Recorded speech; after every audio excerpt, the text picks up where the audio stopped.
lama banget.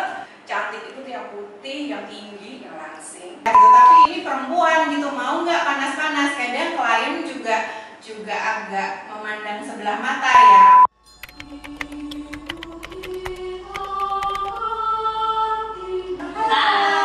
Hai, saya Ika Damayanti. Saya makeup artist dan juga breast cancer survivor. Hai, perkenalkan nama saya Anissa Pratiwi, saya co-founder dari Ladang 5, saya pelaku bisnis makanan. Halo, saya Dr. Fani Imanuddin MBiomed, saya dokter anti-aging dan wellness doctors dan juga lifestyle speaker di konten edukasi high underscore. Saya Mita Skarhati, saya sports photographer dan sekarang saya sebagai race organizer.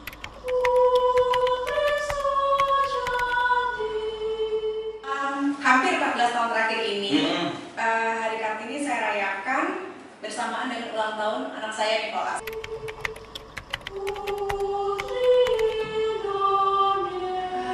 Apa ya? Biasanya sih memperingatinya dengan cara saya sering diundang untuk ya seperti ini, gitu. Jadi itu kesempatan untuk menyuarakan pentingnya kalau dari saya deteksi dini. Ya, jadi kalau di Ladang 5 sendiri, kita tuh hampir sekitar 75% di dalamnya itu keluarganya adalah perempuan ya, baik dari ibu-ibu yang memproduksi aneka cookies, tepung, itu kebanyakan perempuan gitu.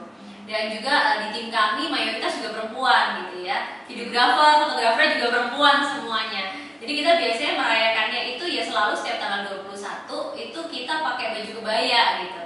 Kita tuh cuma pengen ngerasain sih gimana rasanya tetap bisa kerja gitu ya dengan menggunakan baju kebaya kayak Kartini zaman dulu. Sementara ini masih aktivitas seperti itu. Lain kalau di saya sendiri sama, tadi juga saya banyak mengisi materi-materi mengenai empowering women gitu ya, women entrepreneur gitu di beberapa media sosial.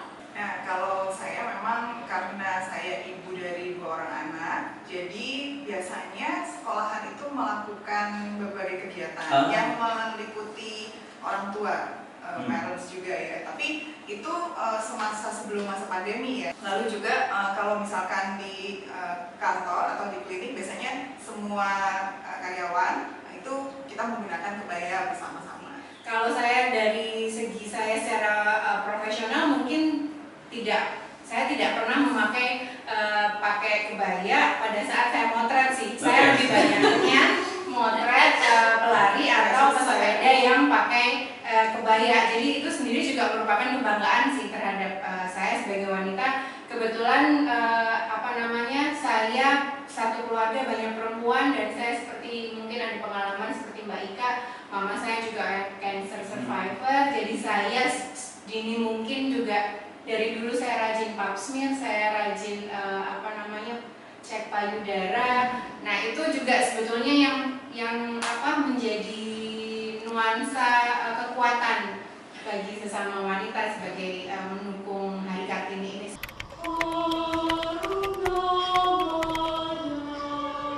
Iya, itu kan empowering moment juga, saling mensupport juga, saling mengingatkan tuh yang penting. Kadang-kadang orang tahu, ingat, tapi males lakuinnya. Kepinginnya sih setiap saat itu kampanye periksa payudara sendiri, sadari itu nggak pernah berhenti. Kadang kalau yang saya lihat tuh Mbak Ika, mereka itu kayak takut menghadapi kenyataan. Nah itu yang kadang saya kebetulan saya juga ngantor, di kantor itu juga kebetulan 95% adalah perempuan. Mereka nanya, kamu kok berani sih Mit pap smear gitu, nanti kalau ada apa-apa gimana? Nah kalau ada apa-apa gimana kita cara ngatasinya, daripada saya nggak tahunya belakangan. Nah itu mungkin Mbak Ika bisa saling memberikan semangat. Kita saling bahwa jangan takut untuk menghadapi kenyataan.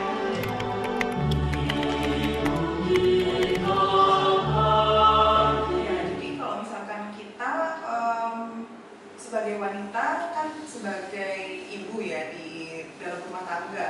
Jadi kalau kita melihat kesehatan itu sebenarnya ujung tombaknya itu ada di wanita, karena dia adalah sebagai yang mempersiapkan semua nutrisi yang ada di keluarga ya.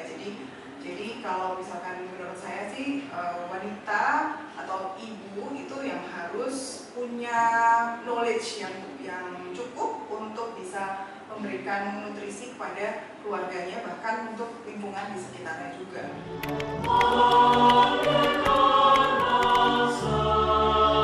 Ya, jadi sebenarnya sama ya, Ladang 5 tuh hadir seperti kayak journey saya sebagai seorang mother gitu ya, seorang ibu gitu, dimana kita ingin mencari sebuah makanan yang sehat yang bisa dikonsumsi oleh anak-anak kami gitu ya, kapan saja di mana saja gitu. Nah sebenarnya itu adalah bukti kita juga ikut mendukung dan memudahkan para ibu-ibu gitu ya dalam mencari alternatif makanan sehat gitu.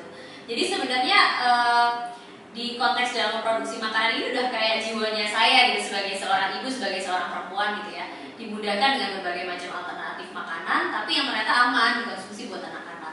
Dan itu juga salah satunya dengan makanan yang tidak mengandung tepung-tepungan dan berbahan gandum gitu ya, yang sebenarnya juga kalau tadi ngomongin soal cancer juga itu mulai dihindari gitu sama beberapa penderita cancer gitu ya, makan makanan mengandung tepung. Itu bentuk kami berkontribusi untuk mendukung perempuan-perempuan dalam mencari alternatif makanan.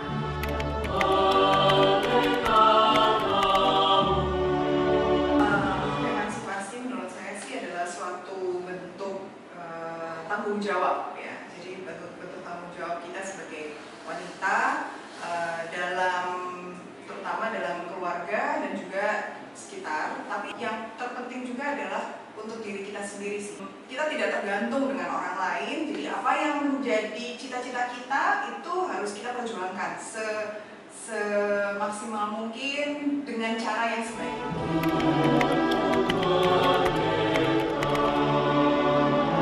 Sebetulnya saya itu selalu berprinsip bahwa melakukan segala sesuatunya itu harus sungguh-sungguh. Jadi apapun itu dari pekerjaan rumah, pekerjaan apa yang sebagai profesi saya. Kenapa saya memilih sebagai sports photographer? Karena saya melihat sebetulnya orang itu walaupun berolahraga, keringetan, panas-panas, tapi dia juga kepengen terlihat cakep di foto secara estetik. Nah, itu juga kalau nggak orang yang hobi lari juga atau orang yang menggeluti olahraga tersebut kayaknya kurang tahu trik-triknya. Oh, gimana sih caranya orang kelihatan keringetan tapi tetap catchy gitu.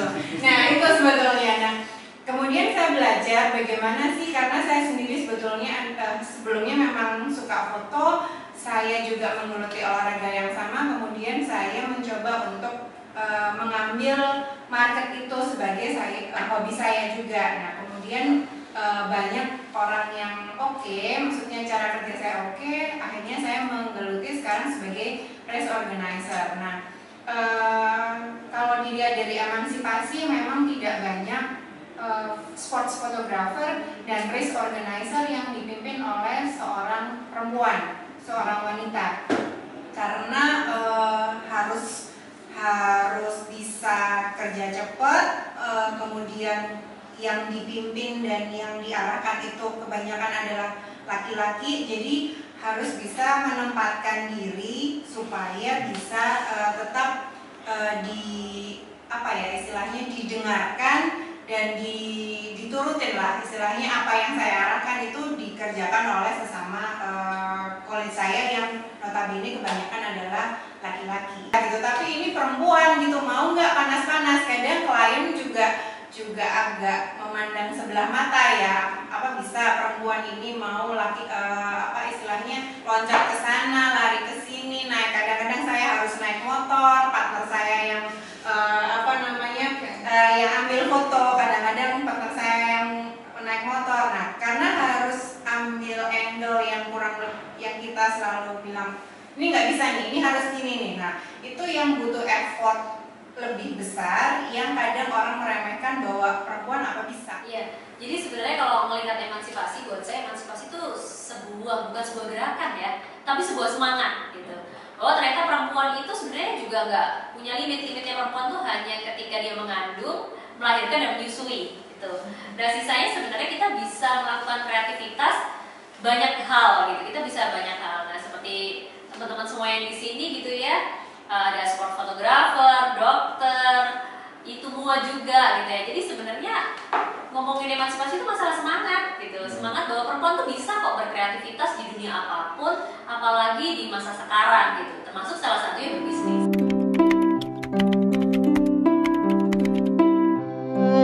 Ya, sama juga tadi, selain ini produk buat perempuan, ternyata kami ini juga memberikan peluang usaha gitu juga untuk perempuan-perempuan se-Indonesia untuk menjadi mitra sehat kami gitu, atau reseller kita bilang kayak gitu. Jadi hampir 85% kontribusi dari perempuan untuk mengembangkan produk ini di Indonesia itu sangat banyak gitu. Jadi memang itu salah satunya kita bekerja sama dengan perempuan-perempuan gitu ya, para reseller kami, mitra kami untuk mengembangkan produk ini dan mendapatkan penghasilan untuk mereka dari rumahnya sendiri. Nah, kalau saat sekarang ini saya memang sangat concern dengan edukasi. Jadi edukasi-edukasi yang saya selalu berikan, baik melalui sosial media maupun yang langsung melalui komunitas-komunitas, itu semuanya adalah berbasis lifestyle. Jadi bagaimana caranya kita supaya bisa dari mulai lifestyle aja kita perbaiki dulu, supaya kita hidupnya bisa lebih sehat, kemudian juga bisa mendapatkan quality of life yang lebih baik gitu ya di kedepannya. Karena kan kita ini hidup ini tidak tahu kita sampai kapan batasnya yang diberikan. Jadi ya ibaratnya kan setiap orang kan punya waktu yang diberikan ya oleh Tuhan. Nah, di waktu tersebut itu kita benar-benar memanfaatkan apa yang terbaik yang diberikan untuk tubuh kita, terutama adalah dari sisi nutrisi, dari sisi makanan.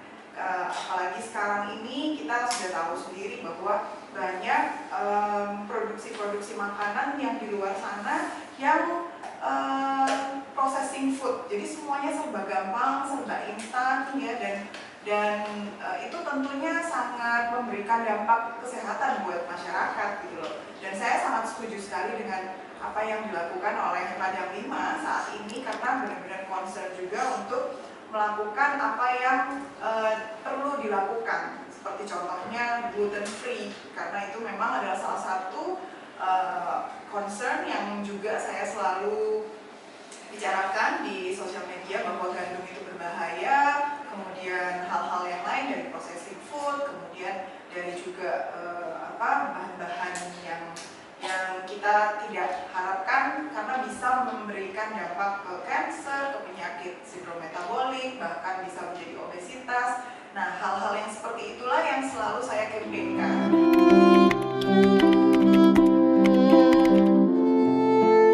Cantik itu yang putih, yang tinggi, yang langsing. Yang panjang. Rambutnya panjang hitam ya, rambutnya panjang hitam. Itu stigma yang udah lama banget. Tapi kan sekarang kita lihat banyak sekali kayak fotografer, kemudian juga banyaklah mereka-mereka yang kemudian kalau lagi melakukan kampanye foto tagging untuk apapun itu ya, mungkin misalkan desainer, mereka tuh mencoba untuk memakai 3 warna kulit. Udah ini 3 warna kulit, dan size-nya juga kemarin kebetulan habis ini juga size-nya juga beragam, nggak cuma yang tinggi lencir gitu yang cuma segini.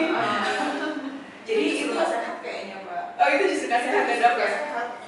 Jadi saling menguatkan biar orang tuh ngelihat kalau di sosial media terutama, karena kan sekarang semua orang tuh ngeliat sosial media ya, itu tuh beragam, nggak cuma yang itu aja. Iya, jadi sebaiknya memang dari sisi, kalau dari saya sendiri itu memang saya juga ingin supaya bisa memberikan edukasi ya pada wanita-wanita agar bisa tidak hanya memperhatikan kulit luarnya saja.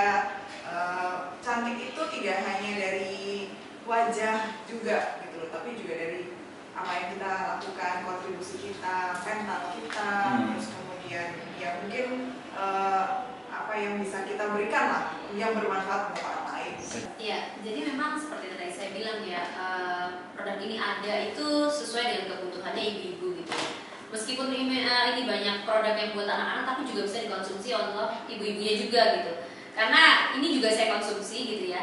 Ketika di usia seperti sekarang saya yang sudah 30 tahun ke atas gitu ya, kita butuh nutrisi-nutrisi seperti magnesium, omega 3 gitu ya. Terus kemudian zat besi yang semua itu tergantung dalam sebuah pangan lokal yang ada di Indonesia, yaitu singkong gitu. Ditambah lagi juga berbagai macam nutrisi-nutrisi dari flaxseed, terus kemudian biji-bijian almond itu kita masukkan ke dalam sebuah cookies yang sebenarnya itu dibutuhkan untuk perempuan. Juga salah satunya mendukung programnya Dr. Fani juga kan, meregenerasi kulit, misalnya seperti itu ya. Juga tanpa tepung-tepungan yang juga itu aman buat teman-teman yang menderita cancer misalnya seperti itu. Jadi ya kalau ngomongin women empowerment, ya ini kontribusi kita melalui itu sih, gitu, menghadirkan sebuah cemilan atau makanan buat perempuan. Jadi kalau dari segi women empowering women, mungkin dari segi sports antusias dan sports organizer, sekarang mulai banyak event-event yang punya tujuan khusus untuk menggalang dana bagi pendidikan, contohnya bagi pendidikan anak-anak perempuan di NTT, atau demi air bersih untuk anak-anak di NTT. Jadi selain mengajak untuk sehat, berolahraga, juga untuk mengumpulkan dana. Jadi misalnya ada salah satu pelari yang aku, kayak Dr. Fani misalnya, aku lari ya 150 kilo, tapi kamu sumbang gitu. Tapi ini beneran nih, jadi lari ini juga beneran, jadi kamu nyumbangnya juga beneran. Nah itu bisa dipertanggungjawabkan juga, dan itu sangat goalnya ada gitu loh. Jadi tidak hanya si pelarinya yang punya tubuh sehat, kulit yang glowing, tapi juga ada tujuan lagi yang lebih besar di balik itu semua.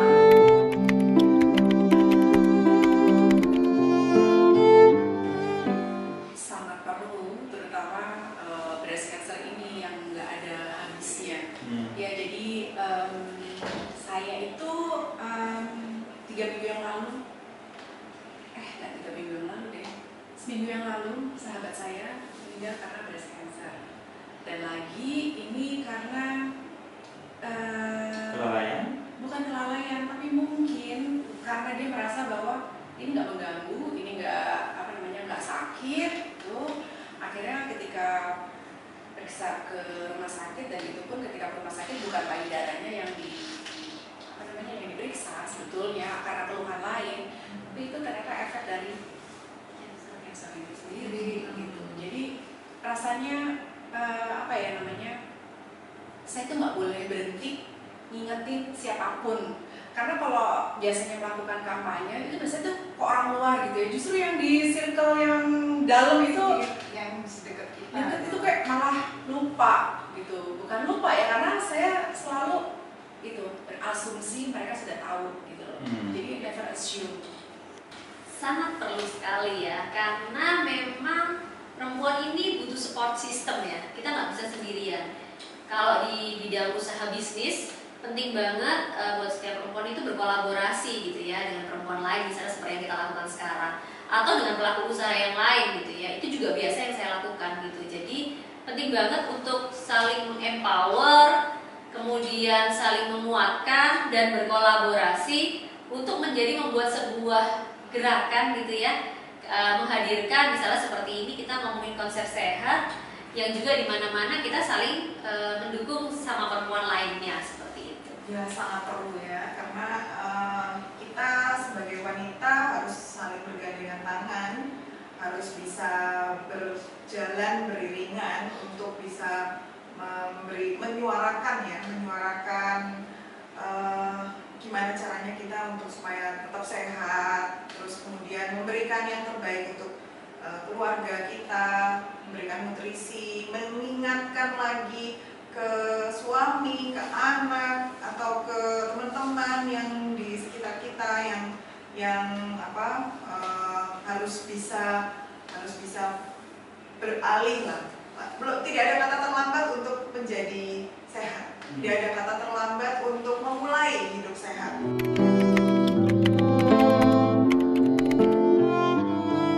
Ya, jadi untuk semua perempuan ya, jangan pernah takut untuk bermimpi dan merealisasikan mimpi-mimpi kalian semua. Karena sebenarnya setiap perempuan tuh punya kesempatan yang sama untuk bisa meraih mimpi dan berkreativitas. Kalau pesan dari saya, katanya tadi itu kalau mau cantik harus sehat, dan kalau sehat itu harus olahraga, kemudian makan makanan sehat, berusaha ya emang godaan itu banyak banget ya, tapi paling tidak kita harus berusaha. Dan Dokter Fani juga sering bilang proses itu tuh sangat penting, dan kemudian juga sehat ya, secara badan kita harus sehat. Kita harus cek apa yang kita butuhkan, harus cek seperti yaitu tadi melakukan sadari, periksa payudara sendiri. Kalau saya, perempuan itu juga manusia kok, dimana manusia itu punya keterbatasan dan kelebihan.